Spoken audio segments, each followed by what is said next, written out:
సూర్యాపేట పురవీధుల్లో విద్యార్థుల నినాదాలు మిన్నంటాయి. జాతీయ ఓటర్ల దినోత్సవం సందర్భంగా నిర్వహించిన ర్యాలీలో వివిధ కళాశాలల విద్యార్థులు పెద్ద ఎత్తున పాల్గొన్నారు.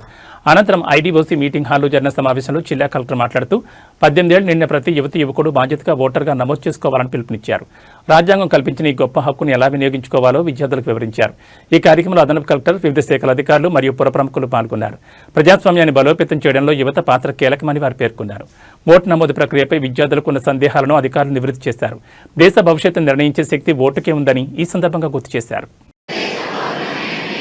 ప్రజాస్వామ్యంపై విశ్వాసంతో మన దేశ ప్రజాస్వామ్య సాంప్రదాయాలను స్వేచ్ఛాయుత, నిష్పక్షపాత, ప్రశాంత ఎన్నికల ప్రభావాన్ని నిలబెడతామని మతం, జాతి, కులం, వర్గం, భాష లేదా ఎటువంటి ఒత్తిడులకు ప్రభావితం కాకుండా ప్రతి ఎన్నికలో నిర్భయంగా ఓటు చేస్తామని ఇందు మూలంగా ప్రతిజ్ఞ చేస్తున్నాము.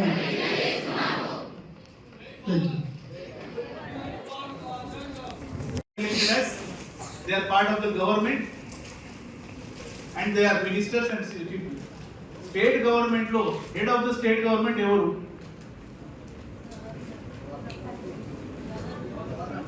governor, correct? Like president ikkada kuda governor garu head of the state untaru. అర్థమైందా? మరి సెంట్రల్ లో అంటే యూనియన్ గవర్నమెంట్, సెంటర్ అన్నది సాధారణంగా union is the correct word. Union లెవెల్లో యూనియన్ ఆఫ్ స్టేట్స్ కదా, అన్ని స్టేట్స్ కలిపి యూనియన్ ఫామ్ అయింది. ఆ యూనియన్ లో సుప్రీం కోర్టు ఎట్లా సుప్రీం ఉంటుందో రాష్ట్ర స్థాయిలో వివిధ విషయాల గురించి హైకోర్టు ఉంటుంది. ఇక్కడ దాకా క్లారిటీ ఉందా? మీరు అంటారు సార్ యూనియన్ అండ్ స్టేట్ అయిపోయింది, దాని తర్వాత లోకల్ అడ్మినిస్ట్రేషన్లో కూడా జీపీ ఎలక్షన్స్, మున్సిపల్ ఎలక్షన్స్ జరుగుతాయి. దాంట్లో డిఫరెన్స్ ఏంటి క్లుప్తంగా మీకు చెప్పాలంటే, మన గురించి, ప్రజల గురించి ఉన్న పరిపాలన చేసే సబ్జెక్ట్స్లో ఆ సబ్జెక్ట్ 3 లిస్టులో డివైడ్ చేయడం జరిగింది. 3 లిస్టులో డివైడ్ చేయడం జరిగింది. ఒకటి యూనియన్ లిస్ట్, ఒకటి స్టేట్ లిస్ట్, ఒకటి కాంకరెంట్ లిస్ట్. ఆ లిస్ట్ ఏంటంటే మనకి ఉన్న సబ్జెక్ట్స్ దాంట్లో రాయడం జరిగింది. For example defence purely prerogative of the central government. అర్థమైందా? సో అట్లా స్టేట్ గవర్నమెంట్ లిస్ట్ ఒకటి, కాంకరెంట్ లిస్ట్. కాంకరెంట్ లిస్ట్ అంటే కొన్ని విషయాలు స్టేట్ గవర్నమెంట్ దాని మీద చట్టాలు చేసుకోవచ్చు, సెంట్రల్ గవర్నమెంట్ చట్టాలు చేసుకోవచ్చు. ఓకే, అంతవరకు క్లియర్.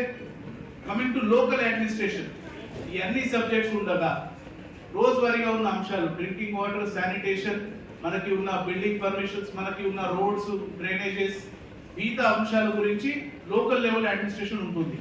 లోకల్ లెవెల్ అడ్మినిస్ట్రేషన్ 2 రకాలు, అర్బన్, రూరల్. గ్రామీణ దాంట్లో వస్తే 3 టైర్ సిస్టమ్. జీపీలో గ్రామ పంచాయతీ స్థాయిలో జీపీ, మండల స్థాయిలో, జిల్లా స్థాయిలో జెడ్పీటీసీ. వాళ్ళ ద్వారా ఎంపిక అయిన ఎంపీటీసీ ద్వారా ఎంపీపీ ఎలెక్ట్ అవుతారు, జెడ్పీటీసీ ద్వారా